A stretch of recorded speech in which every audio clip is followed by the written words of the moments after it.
Bueno, hola a todos, mi nombre es Paco Videla y estamos acá en la ciudad de Zurich, en Suiza, y dado la situación que estamos viendo en nuestro país, en Argentina, decidimos hablar acá con Javier acerca de nuestras experiencias y las ideas que tenemos con respecto al nuevo modelo de país que puede llegar a surgir a partir de ahora, ¿no? Estamos en un momento de quiebre en Argentina, donde se han intentado muchas cosas durante décadas que no funcionaron, evidentemente, y ahora existe la posibilidad de hacer algo nuevo que pueda salir muy bien o que quizás no salga tan bien. Hay mucha gente que tiene mucho miedo a un cambio, pero tenemos buenas razones para creer que haciendo ciertos cambios bien hechos podemos tener un país realmente muy próspero que puede funcionar muy bien, que no va a ser de un día para el otro, que va a llevar tiempo, va a llevar esfuerzo. Pero bueno, queremos contarles un poco desde nuestra perspectiva, siendo argentinos los dos, que crecimos en situaciones distintas, qué es lo que vemos que acá en Suiza, que realmente puede servir a Argentina a partir de este momento histórico en el que estamos, y más frente a una elección presidencial que va a ser el próximo 22 de octubre, hoy día es 23 de septiembre de 2023. Entonces vamos a hablar de estos temas y les vamos a mostrar un poquito qué vemos que se puede aplicar acá en Suiza, que funcionó alguna vez en Argentina y se dejó de aplicar y que podría volver a funcionar hoy en día. Así que bueno, nos presentamos un poquito Vale, y arrancamos. mi nombre es Javier, soy de un barrio del conurbano de Buenos Aires, El Jahuel se llama el barrio, queda cerca de Ezeiza. Nací y crecí en Argentina, obviamente me eduqué en Argentina también, hice un colegio técnico en la ciudad de Lavallol y más o menos la mitad de mi vida estoy viviendo acá en Europa y hace un poquito más de 12 años estoy viviendo en Suiza. Ahora estoy en la ciudad de Zurich, la primera vez vine a la ciudad de Ginebra, donde viví casi 10 años, y bueno, hace 2 años y medio me vine a la ciudad de Zurich, acá en Suiza. Bueno, yo como dije, Paco es mi nombre y acá yo crecí en Capital Federal, soy porteño, de padre sanjuanino, madre bonaerense, y yo crecí en Belgrano. Bueno, tengo una vida doble porque durante la semana estaba en Belgrano, pero los fines de semana siempre iba a la casa de mi tía abuela que vivía en Pontevedra, partido de Merlo. Es una localidad en el último cordón del conurbano bonaerense. Esos lugares donde cuando llovía fuerte uno se hundía en el barro hasta las rodillas y cuando llovía demasiado terminaba habiendo inundaciones y después encontrabas peces en las calles que no sé cómo llegaban ahí, pero esa era la realidad del lugar. Entonces los fines de semana estaba ahí en Pontevedra, que también está muy cerca de González Catán, que es partido de La Matanza, y en la semana estaba en Capital Federal, ¿no? Y bueno, crecimos los dos en ambientes por ahí diferentes, pero creo que hoy en día, siendo adultos, coincidimos en muchas visiones que tenemos sobre nuestro país y bueno, te quería preguntar a vos, ¿cómo viviste vos dentro de tu ámbito toda la realidad sociopolítica, económica? Bueno, en el conurbano donde yo tengo origen, como les había dicho, también mis calles eran, cuando yo era chico, eran calles de tierra. Cuando llovía se hacía un lodazal tremendo, llegar a mi casa era complicado, y eso que vivo, la casa de mis padres está a 5 cuadras de la estación del Jahuel, así que no era muy fácil. El tema después, en la parte política, empecé a meterme porque un amigo una vez me comentó sobre un partido político que es el Partido Obrero. Es ahí donde empecé a conocer un poco la política, por curiosidad un poco, y porque mi amigo me decía que lo acompañe y esas cosas, y después de estar un tiempito con ellos, tenía otro amigo que me invitó para ir al Partido Peronista, donde ahí sí estuve un tiempito más y conocí más gente y me introduje un poco más para ver cómo era, qué era. Y la verdad que todo lo que vi no me gustó para nada el teje y maneje de este grupo, de este partido político. Es bastante complicado su forma de cómo se manejaban con la política. Yo en ese tiempo estaba terminando el colegio y me estaba anotando a la universidad, me acuerdo, y bueno, porque tenía un cierto pensamiento o un cierto nivel de educación, también estos dirigentes te empiezan a ver y empiezan a captar a esa gente joven para tratar de amoldarla a su costumbre. Entonces yo veía, no solamente veía lo que veían los militantes, sino que también veía un poco de la mesa chica de cómo se manejaban estas personas, y la verdad que todo lo que he visto no me gustaba para nada, por eso me fui alejando. También me acuerdo, los militantes, había una parte que se dedicaban a pintar paredes y esas cosas, y eso lo hacían en la noche, iban armados, iban con algunos elementos para defenderse, porque había problemas en gente del mismo partido que por pintar una pared les pagaban, o sea, ganaban una cierta cantidad de dinero, y si perdían de pintar esa pared, si había otro grupo que pintaba esa pared, ellos perdían un cierto dinero que les entraba. Entonces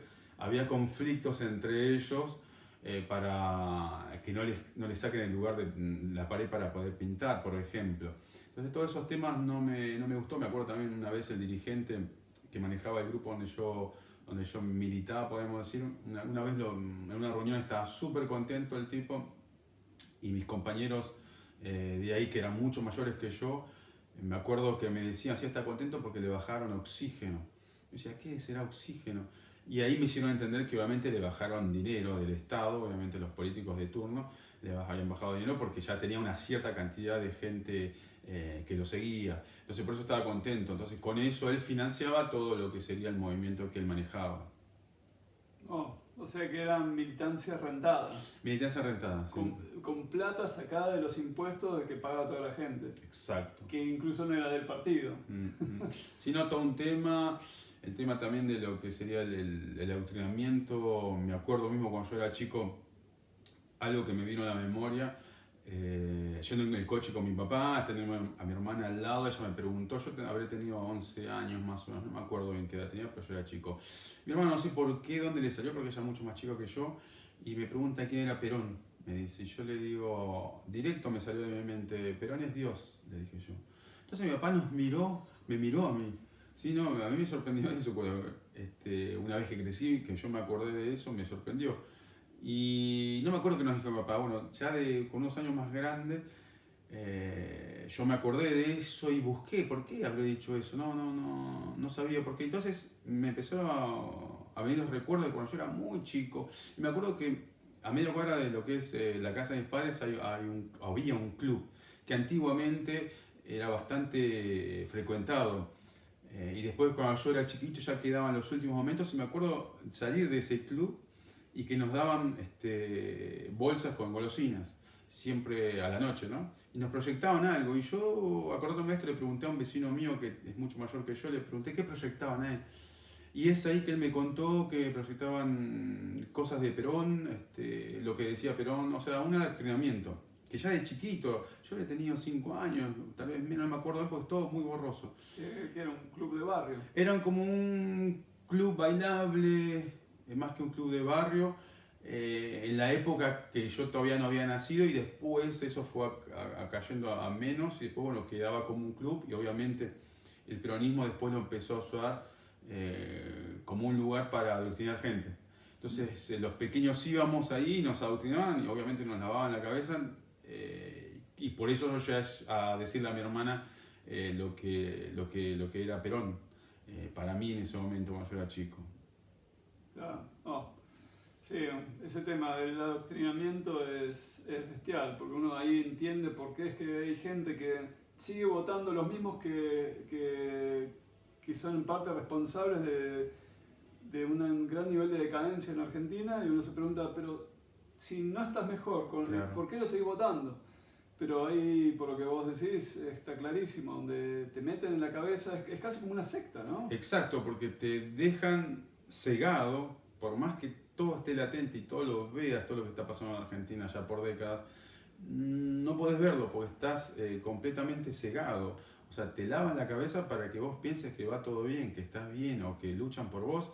O que si no los votás vas a estar peor todavía. Claro, peor es de lo que ya estamos, o sea, es inimaginable, o sea, y la gente no entiende eso, pero porque está muy con la cabeza lavada. Sí.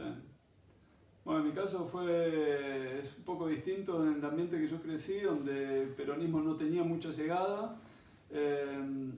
Más bien la mayoría de la gente tendía a votar al radicalismo, y mi madre incluso militaba en esa época, o contribuía con la UCD, ella tenía ideas liberales.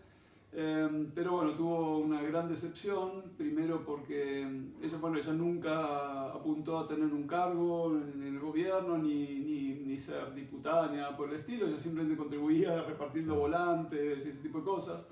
Pero bueno, cuando una persona de su agrupación política fue elegida concejal de la Ciudad de Buenos Aires, cuentan los que estaban ahí, es una persona muy conocida hoy en día, no voy a dar nombres, pero esta persona llegó y dijo, ¿dónde está la guita?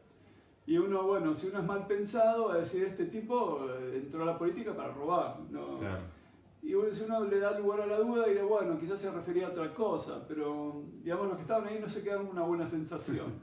Y peor fue la decepción después cuando la UCD prácticamente se entregó por completo al movimiento peronista dirigido por Menem, donde aprovechó algunas ideas liberales para que fueron exitosas a nivel económico, pero a nivel político nada.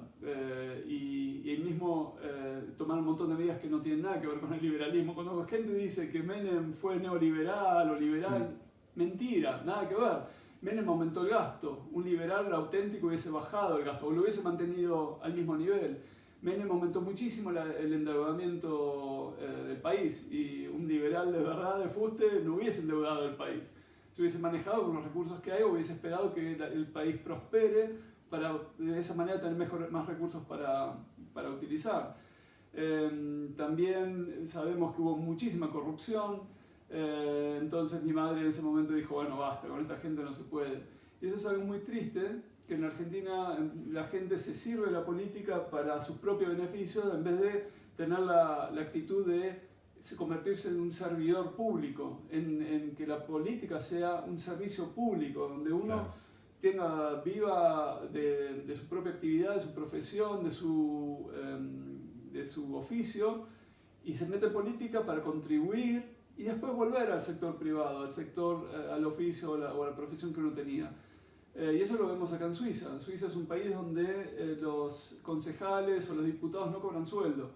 Solamente la gente que tiene un cargo ejecutivo tiene un buen sueldo, pero los diputados, yo tengo un vecino, que contar la historia, que es pintor, tengo otra conocida que es docente, y son los dos concejales en la ciudad de Zug, y se reúnen los viernes a la tarde para discutir proyectos de ley o proyectos culturales o lo que sea que decidan encarar. El resto del tiempo están dedicados a su profesión.